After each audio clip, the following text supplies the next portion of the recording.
This is LeiLani Cauthen, CEO of Learning Counsel News Media and Research. We've heard some awesome research today, right?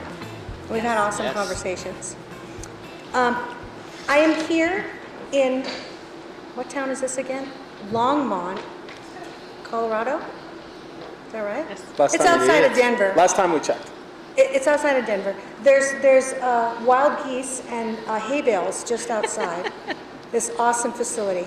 And we are in the Innovation Center. We're all going to get a tour in a little bit. It is an awesome place.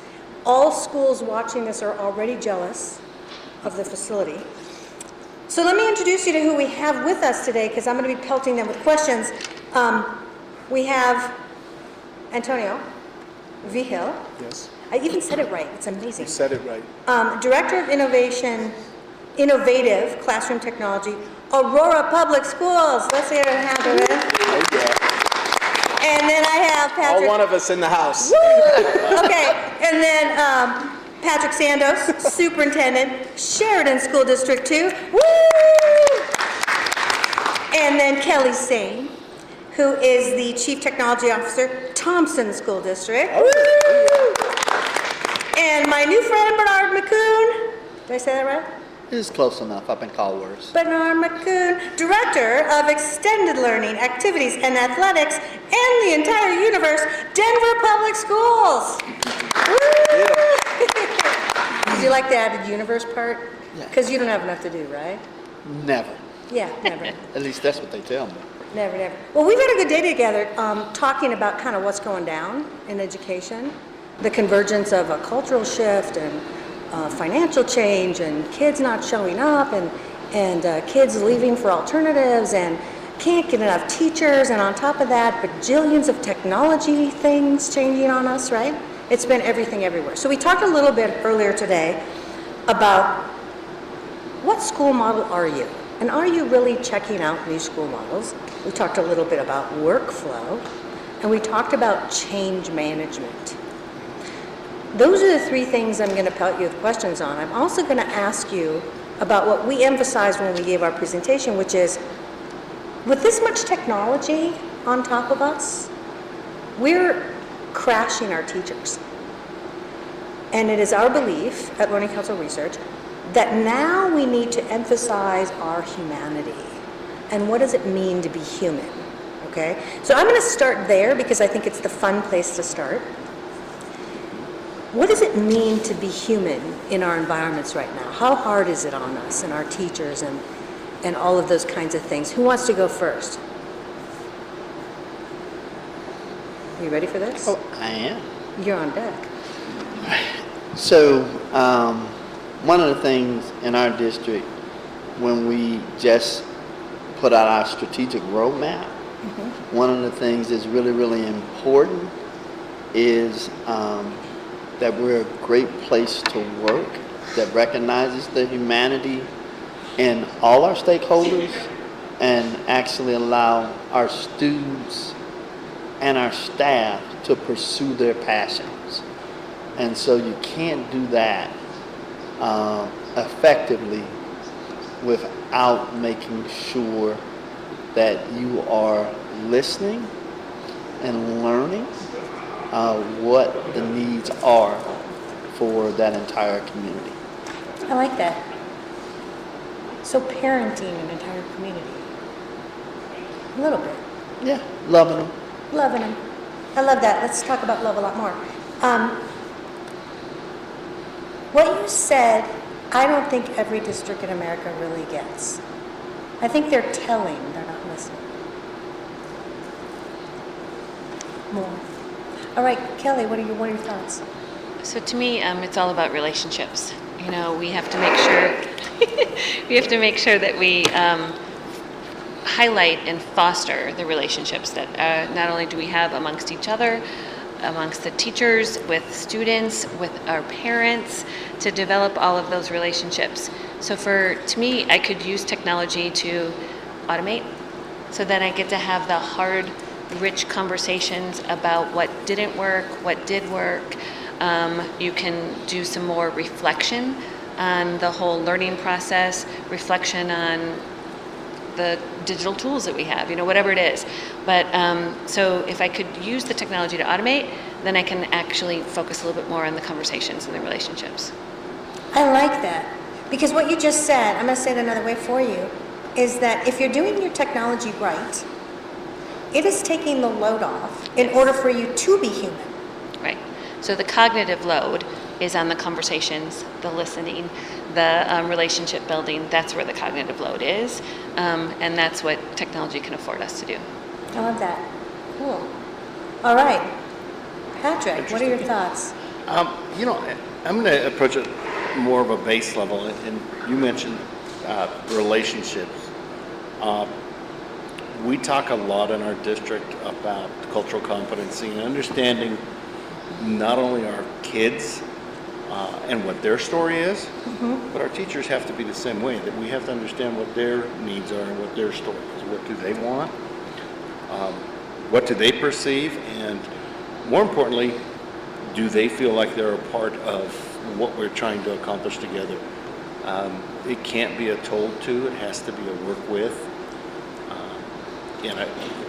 It's easier said than done, but having those conversations with folks so that they really feel like they're a part of what's happening, they can take the next step together, and they feel like they're a part of the solution, so that they then can go and do the same thing with kids and make a difference there.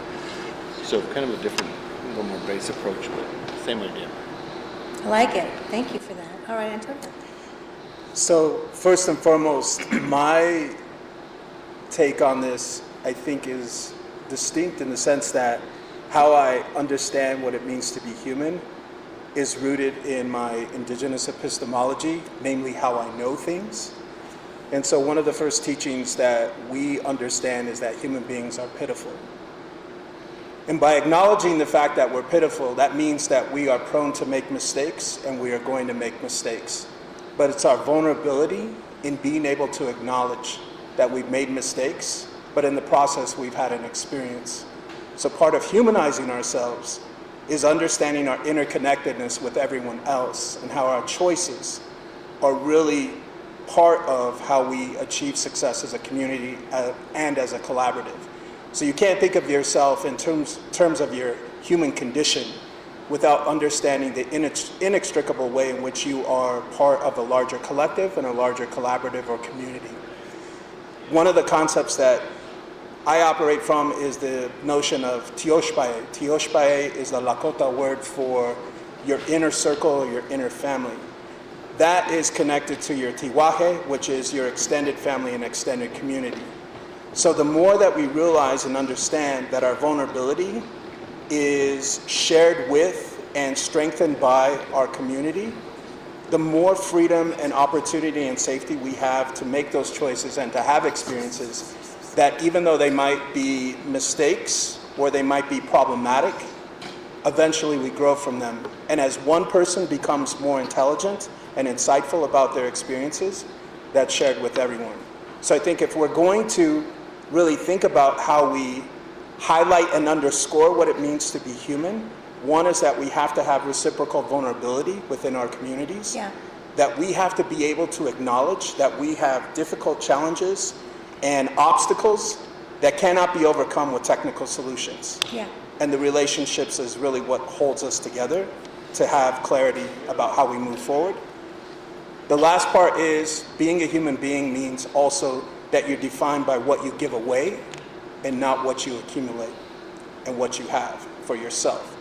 So it's about that selfless notion of, if I have something and someone else doesn't have it, I give it away to them. That's how value, like from my indigenous perspective, is how we build value and how we really shape our humanity. But knowing all the time that we might make a poor choice, but our family, our first circle, and our extended circle are there to hold us up. I like that. I like it a lot. You're going to have to write an article for me. Yeah. Yeah. This is awesome. Well, let's go on to the next thing then. Let's talk about, what we're doing with models right now, because we have not enough teachers. We've got companies that'll do outside tutoring. Lincoln, who's one of our sponsors here, they provide teachers on demand, right, within a course construct, but they also just augment you. But we have a real problem, and we're losing kids. They want more flexible space and time when we're locked into an ancient model that is like a manufacturing model. So let's talk about models. Like, do we see ourselves mutating? Do we know where that goes? You want to go first? Do you want to reverse it? You want to go first? Sure. You go first, then we'll reverse it next time. So I do think we're mutating ourselves based on need. And so I think the pandemic accelerated that. And so some of the things that we've seen or were brought more to light because of the pandemic is the different way that students learn. And when it came to technology, it helped us build a muscle that we didn't have or at least weren't using. I like it. And so in terms of how you deliver instruction and what works best for individual students is something we had to be forced to grapple with. Yeah. And it's something that I hope as a educational community that we actually learn from and not forget. Yeah, me too. There was a little bit too much, let's go back to normal. I think normal went out the window, I'm just saying. Well, normal wasn't giving us the academic achievement for all kids that they desired and that we desired. Yeah. And so better than normal is a good thing. Yeah, let's mutate. Let's do that. All right. John. So, finding those things that we iterated so fast in education when the pandemic hit, and we didn't talk about the way that we've done it in the past, but how can we do it now? And we all got together. Red tape was gone, and we all discussed how to be able to go forward. And you're right, it did not work for all kids. Traditional learning did not. And we saw different voices and different opportunities for our students. I heard many things from our teachers. I got to know my kids at a very personal level. I had more one-on-one conversations with them. We decided on homework that was less and was more reflective of a few problems. So we didn't, give them a worksheet of 50 things. We went really deep on a few. Students engaged in ways that, especially if I was maybe maybe a more quiet student, my voice was in the room. All of those things happened and were wonderful. We went down the path of saying, let's not say that learning is the constant, time is the variable. So when we went through that process, your assignment didn't have to be turned in at this particular time. It was turned in maybe 2 or 3 weeks later, and you got to decide on that. And those iterations were big and really powerful. And so we have to figure out how to continue to do that conversation. Our middle school and our high school teachers said, I had more people come in for one-on-one help because it was via Google Meet. I could just find the time to be able to do it. It wasn't as intimidating as going to, I had to go up into the office, I had to find that teacher. So there was more reflection and conversations, and I think we still need to move forward with that and not forget those cool things that we innovated at and figure out how to put that balance in now. Yeah, I agree. I'm glad you did that way. All right, Patrick. So I think for us as a school district, post-pandemic or during the pandemic was an interesting time because we moved from having a very traditional operating school to being a one-to-one district. We had a 3-year plan to become a one-to-one district with our technology. We did it in 3 weeks. And I'm glad we ordered our Chromebooks before Denver and Jeffco and some of the bigger districts. We wouldn't have been able to do that. So there was this transition into that. I think the challenge for us was not as much with our kids. I think our kids were very adaptable, very flexible. They were much more comfortable than the adults were moving into these different types of learning systems. We like to tell our staff those days are gone. The traditional model of sit and get and this is what it's going to look like. Those days they're not here anymore. We do have to address learning loss. We have to figure out, okay, how do we refine and become better at this? Which is something that I love that you guys are really kind of approaching, and this is what we're taking on. For us, I think the challenge is how do we then find that balance between the two worlds, because it's going to be, we don't have enough staff now and enough folks to think that way, to make those things happen like we'd like to, but we have to find a balance. And the other piece to this that I think is really, we have to stop and question, and that is the accountability process itself. How are we measuring what kids know and can do? I appreciate the superintendent out here in St. Vrain. Don Haddad has taken that on as a challenge, and it's something that's important because we have some incredibly bright kids in our district that are really, really talented in a lot of ways, but they don't test well. And because we're using that one measure to determine whether or not you're good or not, we have to look at that. So if we're going to change the process on the front end, you have to change what you're looking for on the backside to say, okay, what does success look like with a kid? When a kid finishes and matriculates, what does that look like? What should they be able to know and do? And how do we know?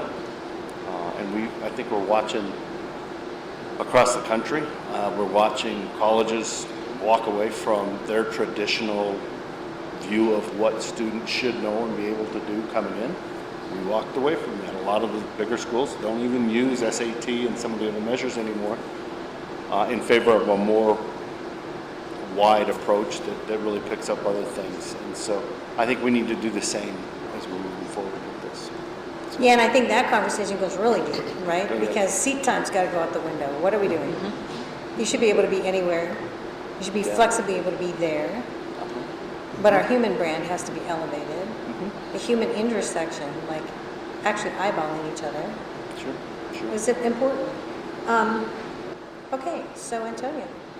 Yeah, so I think when we think about this idea or notion of mutation, like I think the question that's also interesting to me is, why do we want to transform in the first place? Like, what is the root cause that's pushing us to think differently, to sort of iterate in a way that is radically different from what we've seen in the past? And so one of the paradoxes that we have to reconcile is the fact that we espouse being educators and elevating and empowering our young people and our teachers and our communities, but we are not living out the core values of a learning organization, which means that we are not getting smarter every year, and we're not thinking about the ways in which we are deploying improvement science or using learning science or using all of the research that we have to help our systems improve and get better.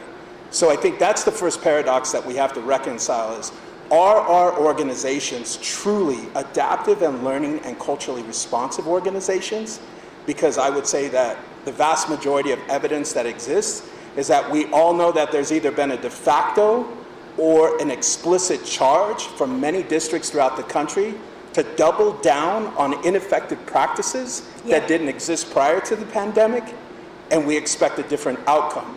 And then we wonder why there's so much dissonance at the cultural and cognitive level on those campuses and in those districts. We wonder why we have ADAs which are under 80% for 38,000 kids and more. There is such a massive disconnect because we have not fully embraced and acknowledged all of the inherent root causes as to why we're experiencing this disembodied approach and this disunified reality that we're experiencing. Yeah. So that would be my first question is, are we truly embracing the root causes for what we're experiencing? And if not, how are we soliciting feedback from our stakeholders to build a vision from the ground up and not the top down? Because one thing that our young people will tell us very clearly is that with the sort of social upheaval that came with the George Floyd murder, is that they have conflated all authority, and they conflate authority and centralized authority within schools. So they don't see teachers any different than they do the police officers who are responsible for that. Yeah. So that conflation of executive power, that conflation with executive thinking, with that top-down approach, where brown and black bodies are supposed to remain inert in their seat and continue to have this sort of transactional process, our young people are walking away from that. So we wonder why so many people are leaving education, because they're still trying to manage in that same status quo perspective, Yeah. when there's been a radical social and cultural upheaval.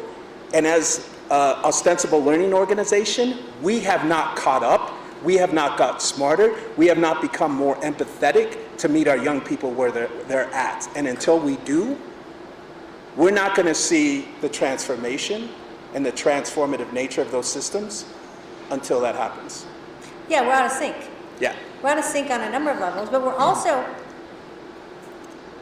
we're not realizing that the questioning of the institution itself is the real problem, Yes. right? We are Kmart in an age of Amazon, and we're just not getting there. And I see that less here, I have to be honest, I love you Oh, guys. yeah. I see that less here than I see in a lot of other cities. I walk away from my events in other cities, I have to tell, in tears. Because I've just met some superintendents who are, like you said, they're still pounding harder on a program that is an old program. Yeah. They think if they just pound harder on it, it'll work. It's Right. transactional. Yeah. It's dehumanizing. It's, yeah. But I also think, I mean, if we're Kmart in a version of Amazon, I think, to your point, we all, most of us are Amazon, we have Kmart rules. Yes. So I think that's the problem, is Yeah. that we have a lot of rules and regulations about time and seats, time that you have to do, otherwise you don't get to keep kids and funding, and how we're assessed. So we all want to be Amazon, we're forced on rules of Kmart. Yeah, and I will just give you this one challenge, and I don't know, I want Kayla to jump in here in a second with the next question, but there's two ways to think, right? There's out of the box thinking, where you just try to ignore the rules, which is what corporate America does. And then there's in the box thinking. And I will tell you, I met, he's no longer superintendent of Comal in Texas. Shannon from Safari might know him. Andrew Kim, do you remember him? And when he spoke in San Antonio, and it's very memorable for me, he said, I innovate inside the box. Let me tell you how I do it. He thinks like a lawyer. What do you mean by seat time? What's the legal definition? Oh, you don't have one? Good, their butt's in the seat over there. Right? It's still seat time. In other words, I think it's, because we got a lot of the rules thrown apart in the pandemic anyway. I think there's a lot more flexibility than you know. I honestly believe that if you look under the hood of what you think is the policy and query it hard enough, it's mutable. Does that make sense? It's far more flexible than you might know, even testing. Yeah, I would, if I could just add to Go that, ahead. you're absolutely right. And so when we look at, say, the different family of schools that we might have, be it traditional, charter, or innovation schools, Yeah. you'll hear people say that one model, a lot of times they'll say a charter model or innovation model can do more things than traditional schools can. Yeah. That's just what people think. Yeah, The it's like policies- they've been propagandized. Yeah, the Yeah. policies don't say that. And we have an obligation and responsibility to change rules if they don't make any sense. And so, and that in a school district, you can change your policies, and then we can advocate with the state and federal government and different commissions around things, but they're literally rules that people think exist that don't exist, or rules that we have complete control over. And I always tell people, if it doesn't make sense and it's our rule, that's okay, because we'll just change that. Yeah, and I would challenge as leaders for you guys to go look at what people think is the rule and go, where's that written? Is it in the law? Because if it isn't, we're not doing that, right? So I think we have just a few more minutes for the panel. Actually, I think we're right at time. So I want to go to a single question from my man over there, Cale Charles. Cale, what would you ask these leaders? So, first of all, what a panel. My goodness. I feel honored to be the trainer. Come up here. Take And- this. Yeah. And to reiterate a couple of things that are from panel one, Kmart rules Amazon. I'm stealing that, Kelly. I'm going to take that. Take it. You're right. Dan and I talked about this earlier. So we're up in some of this. Seat time. Oh my goodness. What a waste. Something I've worked from our Edmonton friends that we use their program, and we're building that here. It's working like an AWS certificate, and our kids can go through that. Bam. They create their playlist. I'm going to give them their 0.5 credit. They can get that 0.5 in a couple of weeks. Or they take the full semester. So thank you for that. My question to the panel is, thinking about what either in your district or the state or the nation, what's our biggest opportunity in education moving forward? It's a big question, I get it. And what is your hope? What's our biggest opportunity? You can say in the district, you look at the state, you look at the nation. What's our biggest opportunity moving forward that we need to embrace? And what's your hope for us in education? Fast round. Antonio, you go first. Thank you. Thank you, Cale. Fast round. Yeah. So I think our biggest opportunity, as I mentioned, as a learning organization, is that we can begin to embrace the opportunities for growth that we have, to be very transparent and to stop building from the top down and build from the ground up. I think our greatest opportunity is to leverage the people that we ostensibly serve, and that's our young people. And we know throughout our districts, some are utilizing and some are leveraging the voice of our young people and our families in certain conversations, but in other conversations, they're completely absent.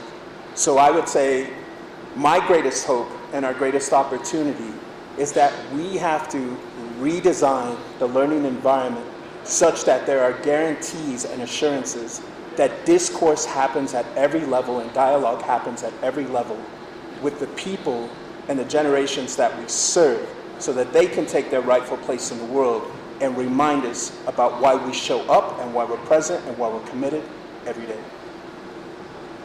Awesome. Thank you. That was awesome. Yeah. So, you know what, I think of education right now as in this state of flux. We're evolving and changing, and we're out of the traditional model to a certain extent, but then we're not ready to just go free for all and have it on the other end. That's an opportunity. That's a chance for us to reevaluate what works, what doesn't work, how do we best approach learning with kids, how do we best approach delivering content to kids in more meaningful ways that they take a part of. And that's, I think, what Antonio's touching on is they need to be active participants in this. They used to go way, way back. Maria Montessori had it right. One of the things that they were so great at is kids directed their learning. Then they showed you when they were able to be successful, they moved on to something else. These are things that I think we have to really take advantage of right now. Look for what that is, and then I think we've got to go back to the schools, the colleges, the teaching schools, and help teachers learn to be teachers in a different way. Because if we keep teaching traditional models with them in the schools, and I know they make small adaptations, but I'm constantly counseling with my new teachers about, well, they're not listening to what I'm saying. And it's really, we're not communicating with them. It has nothing to do with the kid.